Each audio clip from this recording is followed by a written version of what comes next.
Peyğəmbərimiz daim şükür edənlərdən idi. Baxın, gecə səhərə qədər namaz qılır, ayaqları şişir. Ayşə anamız ki, ey Allah Rəsulü, Allah təala sənin bütün günahlarını bağışlayıb. Yəni, gənclik vaxtında səhvləri bağışlayıb, gələcək günahlardan da qoruyub səni. Sən də mi gecə ayaqların şişənə qədər namaz qılırsan? Baxın, nə deyir? Yetim böyüyüb. Atasını heç görməyib. Anası uşaqkən dünyasını dəyişib. Sonra əmisi baxıb, babası baxıb, əmisi baxıb, çətinlər görüb. Ac qalıb, nə deyir? Deyir, ey Ayşə, deyir, Allah şükr edən qullardan olmayın mı?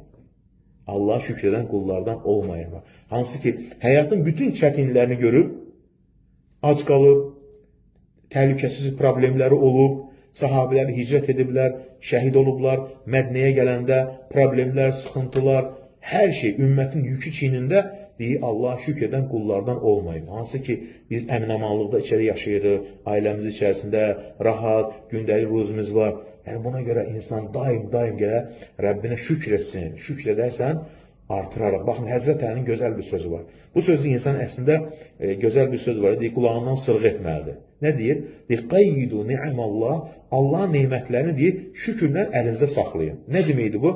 Allah nə buyurar Quran-ı Kərimdə? Və lə in şəkərtum lə əzidənnəkum. Şükr etsəniz, artıraram. Nankörlük etsəniz, əzabım şiddətlidir. Yəni, bərəkətini alaram. Həzrət Əli bu ayəyə uyğun olaraq gözəl hikmətli söz. Allahın neymətlərini şükürlə saxlayın. Şükür edərsən, neymətlər qalar. Şükür etməzsən, neymət əlindən çıxar. Ona görə daim deyir ki, Allahım sənə həmd olsun. Səhər axşam sənə həmd olsun. Allahın ən çox sevdiyi nədir dua? Həmd olsun. Həm bütün dualardan üstündür. Və qiyamət günündə öndə gedən kim olacaq deyir?